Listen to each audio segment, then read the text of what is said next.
Hello and welcome to the debate right here at Press TV. Well, racism is allowed and well in America. It is definitely not a post-racist society, but one deeply rooted in its very essence.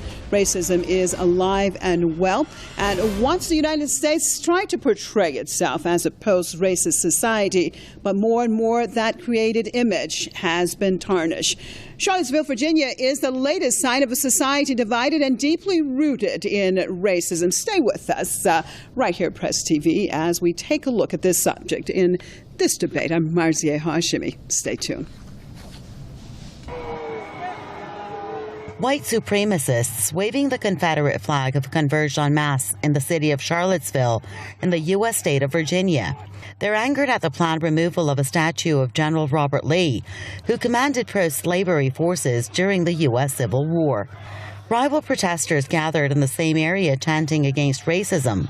A series of violent clashes ensued when the two groups repeatedly attacked each other.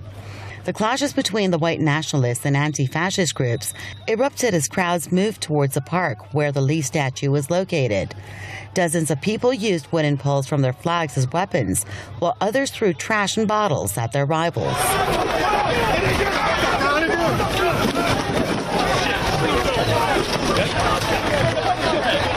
The violence forced officials to declare a state of emergency in the city. The tensions began on Friday night. Hundreds of far-right nationalists carrying burning torches and supremacist banners rallied at the University of Virginia, where they chanted, "Blood and soil." Blood and soil! Blood and soil! Blood and soil! Blood and soil! Blood and soil! Blood and soil! The phrase was commonly used in the Nazi-era Germany to hail their ideas about the superiority of the white race. Some were pictured giving Nazi salutes. Activists say the nation needs to get together to tackle the issue of racism before it's too late. This country is one of the most racist countries there is in the world, but who cares about racism? You see, the point is we have to come together and become a force. It's more important what we do than what anybody else say and do, because we got to come together as a group of people and stand together against this oppression. The issue of white supremacy has become far more tangible for people living in the U.S. since the 9/11 attacks. Nearly 16 years on, Islamophobic attacks being recorded against Muslims in the U.S. continue to soar. Muslims residing in the U.S. have long complained about double standards regarding terrorism. They argue that when acts of terror are carried out by non-Muslims, Western media refuse to label the acts of violence carried out by whites as terrorism. The election of Barack Obama, the first black president in U.S. history, led to a rise in hate crimes against blacks, Jews, Hispanics, migrants, and other minority groups. The situation has worsened with the election of Donald Trump to the White House. Rights groups accused Trump's rhetoric during his campaign trail of leading to a rise in the ideology of white supremacy and a rise in homegrown militia groups.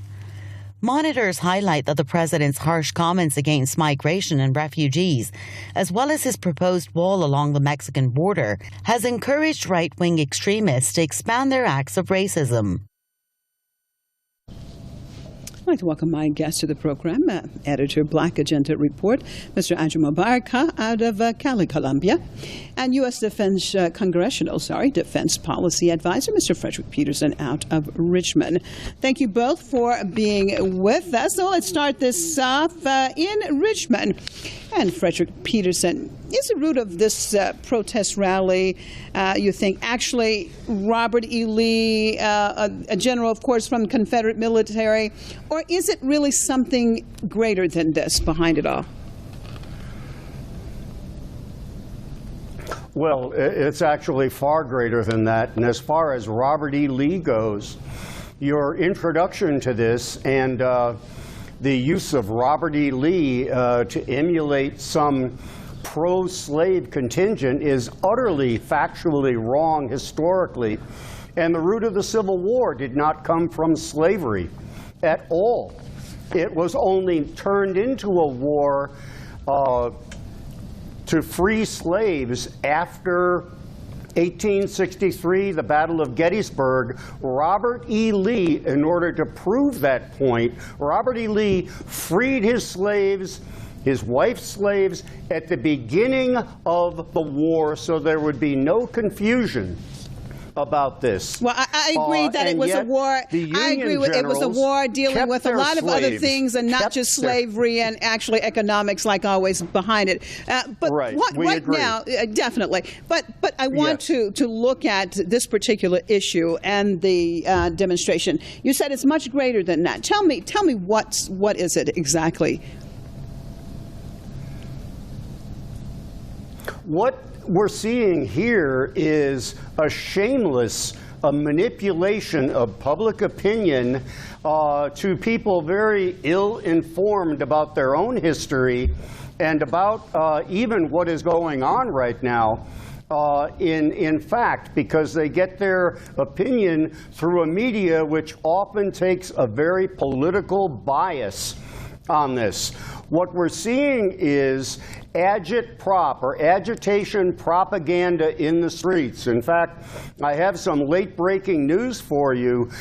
Just before coming on the set, there were crowds at the university that had an automobile driven into the crowd, causing injuries, and we didn't know what side that was from, who did it, who was taking advantage of it. But this is a very dangerous thing indeed, and I would encourage all sides to tone down the rhetoric. Don't look at stirring up troubles in order to exploit them politically, but rather looking for to reach higher and look for higher moral principles here. All right, so you believe that this situation race. This is not a race actually, issue. This is relating to my next question that I'm going to put forward to Mr. Baraka. Do you believe that, because what Frederick Peterson is saying, that basically this is to, from what I understand, actually increase the division in the society? And I want to talk about that. How divided American society is, and entities that may actually profit from that division. Your take, sir. Well, you know, with the history that we just heard from Mr. Fredrickson, I think is an example of the issue we have in the U.S. He has basically a perspective that one can characterize as a neo-Confederate framework. This notion that the Civil War was not about slavery, not about whether or not the Confederacy was going to be in a position to withdraw from the U.S. and therefore to expand slavery across the U.S. territory is a revisionist history. We need to remind ourselves that this country, the genesis of this nation, USA, was a nation born out of two items, two historical facts: slavery and the notion of the doctrine of discovery that gave Europeans the idea that they had a God-given right to the territory we call the U.S. So we're talking about a settler colonial state in which violence and race was at the core of that state. So the current controversy, if you will, the crude articulations of race that we see popping up now is not anything new. It is just a more crude version of the kind of historical ideological orientation that's at the core and the genesis of this nation. Frederick Peterson, your take on the issue of racism in the United States. Do you feel that it is definitely an issue? And do you feel that the situation right now in 2017, whether it's more or just showing itself as more, is shaky at least and perhaps quite explosive? I think race, to answer your question directly, is being exploited. Race was not at the origin of the United States or in the history of the United States any more or less than any other country on earth.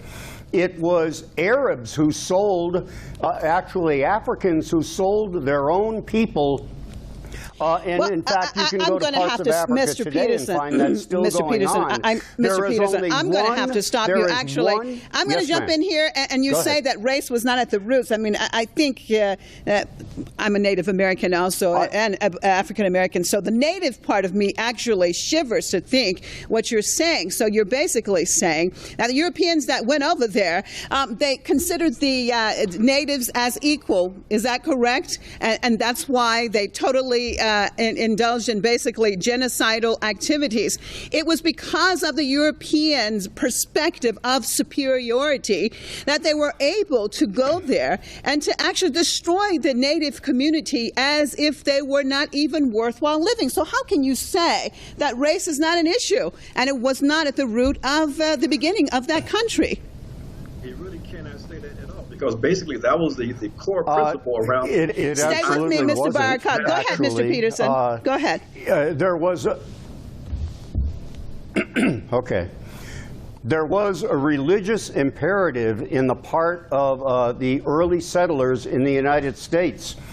We should look at what has, I would recommend a very good analysis of this, as what happened in the United States in the Civil War was a clash of two cultures, an agrarian culture, largely in the South, and an industrializing culture in the North. Both the South and the North, and indeed the rest of the world, had slavery at that time. It was a clash of economic interests that precipitated the Civil War.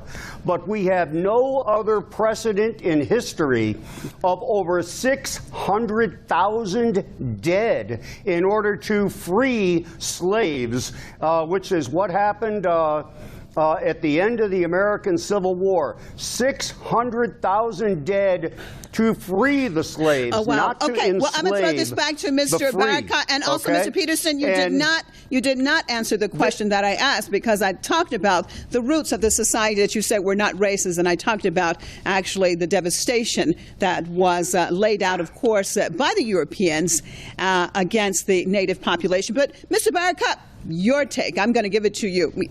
Your perspective. Well, basically, again, this is a revisionist history. This is a racist history, actually. Basically, when you attempt to erase the fact that the U.S. was established as a settler colony, and at the core of that experience was the conquer and to attempt to destroy the indigenous, to use imported African slave labor in order to build that nation. Everybody, even many of the revisionists, understand that to be those to be facts of history. So the attempt to try to erase that basically is, again, an example of the kind of racist revisionist history that some places are still teaching, that's at the core of the racial confusion we have in the U.S. But let's go forward. The fact of the matter is that race is at the center of U.S. politics. It was the Southern strategy employed by the New Right under beginning with Barry Goldwater in the 1960s, and then taken to a perfected art by Ronald Reagan and his ascendancy to the presidency in the 1980s. So this was the foundation of the kind of activity we see in Charlottesville today. This is part of that New Right thrust, a racist, xenophobic, imperialistic movement. And your guest understands that, but what they're trying to do is to sugarcoat what's happening in this country. That basically, as a consequence of the economic decline of the U.S. and the internal contradictions of the U.S., you have white workers and white people who are losing white privilege, and they're being directed. He's absolutely right. They're being manipulated into not looking at the system, but looking at other poor people, looking at Latinos, looking at African Americans, looking at Arab Americans. So this is the manipulation, but it's not coming from our side. It's coming from the Trumps of the world. Okay, what about that, Frederick Peterson? Is this symbolic, actually, of the deterioration of white privilege for some parts of that society? And this is what we're seeing, actually, a lack of understanding why, in general, the situation is deteriorating in the United States. Instead of looking at themselves, they're actually looking looking at those who they can basically try to blame for losing this more and more of the benefits of white exceptionalism. Your take? Well, I'm not sure directly what your question is. However, let's take a look at the fact that there has been no other country on the face of the earth that has fought such a tremendous war and freed the slaves at the end of that war, and not only freed slaves, but gave them land, gave them the means to cultivate that land, and in fact allowed them then to be landed equals with the opportunity Mr. Peterson, to grow. Do you really believe what you're saying? Mr. Peterson, At the Mr. same Peterson, time when Mr. slavery Peterson, was practiced do you really believe what you're saying? Do you really believe that the slaves that we're going into the subject, but I just have to jump into this, that those who were released out of slavery, that they receive land and opportunity in order to cultivate it? Are you really that detached from the reality of American history? I just want to know, do you really believe the story that you're saying, sir? Because you need to, I think, a little bit do more of your research. You are asking me if I am detached from American history. Indeed, You're sir. going to give me a lesson in American history? Perhaps. I suggest that whatever professor, if there were any, that were educating you were propagandists, not professors. They're giving the same kind of propaganda that we're hearing on the other half of this debate, which is throwing morsels in the water for the ignorant and having the fish come up to feed on them, gobble up the garbage that is being thrown out. This is simply untrue. There has been no precedent in history, to over 600,000 dying in a war and freeing the slaves. Mr. Baraka, the slaves at the end. Ajamu How many Baraka, would exchange? Very interesting. Mr. Ajamu Baraka, your take on this. It was all about, to begin with, the North actually wanting to free the souls, the black souls that they had enslaved for hundreds and hundreds of years, and to give them equal opportunity to everything. You go with it, sir. Well, your guest said at first that the Civil War wasn't really about slavery, so I guess he changed his position. We all know that in some ways it wasn't to a certain extent. Abraham Lincoln was more than willing to forego the emancipation of Africans in order to try to keep the Union together. But we know that the underlying cause of this was this battle between the agrarian South and the industrializing capitalist North. It was all about who was going to control that landmass called the United States of America. But the other point we need to talk about very quickly is this revisionist history again, this notion that after the Civil War, after Africans helped to free themselves, that there was like milk and honey and everything was nice in the U.S. Your guest forgets, or maybe doesn't know about, the fact that by 1877, there was a reconciliation of whiteness, the reconciliation of the white ruling class, in which there was a compromise, and the compromise was that basically black people who were so-called free were going to be given back to their white masters, if you will, in the South with the Hayes-Tillman Compromise of 1877. They withdrew the Southern troops, and there was the beginning now of the violent reestablishment of white supremacy in the South. In 1896, that was codified in Plessy versus Ferguson that ushered in official American apartheid. And that was the law of the land until we fought to have that overturned in the 1950s and 1960s. That's the racist history of this country. This individual that is on this show is basically either delusional or psychotic. Well, Mr. Peterson, one of the slogans that was said at this demonstration on the ground there in Charlottesville was blood and soil. And, of course, we know that that's a very well-known slogan from the Nazis. Does something like that concern you about the possibility of helping the situation to deteriorate in general in race relations? What, a slogan? Blood and soil? A slogan, That means and of what course to the you? roots It means being Nazism? Nazis. The roots Is being that what you're Nazis. getting? I'm talking about Nazis and the increase in this. Oh my!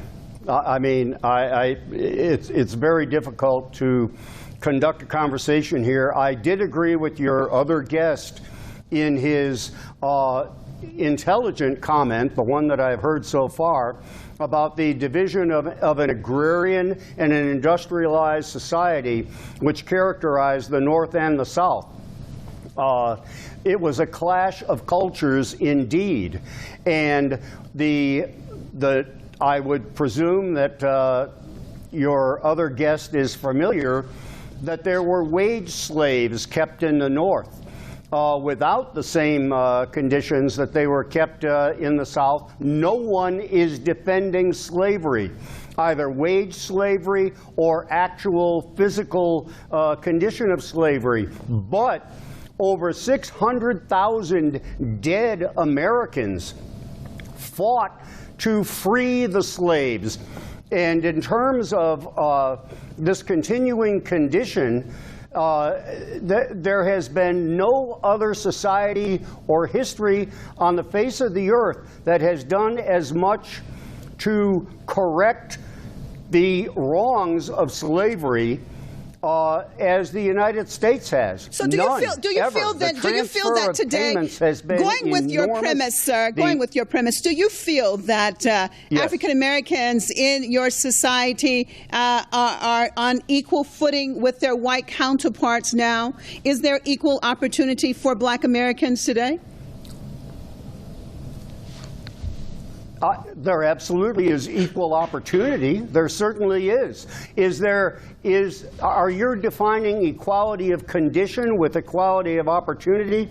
Opportunity means that you take your opportunity and you improve yourself and improve your condition. Well, those conditions, equal opportunity comes with, you have to have equality. You have to have equality in your legal system, economic possibilities, educational system. All of this has to be equal in order to provide those equal opportunities that you're talking about. We're almost out of time. 1 minute, Mr. Baraka, your take on all of this. 1 minute in closing. Go ahead, Ajamu Baraka. Yes. Are you saying we should?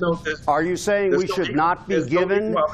There's no equal opportunity in the U.S. For African people, or even for white working class people. That's why they are suffering the way they are suffering, and that's why they're being manipulated to turn their gaze on us. All right. Unfortunately, I am out of time. I would definitely love to get back to both of you on another show. Appreciate you both for being with us. Editor Black Agenda Report, Mr. Ajamu Baraka out of Cali, Colombia, and U.S. Congressional Defense Policy Advisor, Mr. Frederick Peterson out of Richmond. And as always, viewers, we appreciate you being with us on Another Debate. I'm Marzieh Hashemi, signing out. See you next time.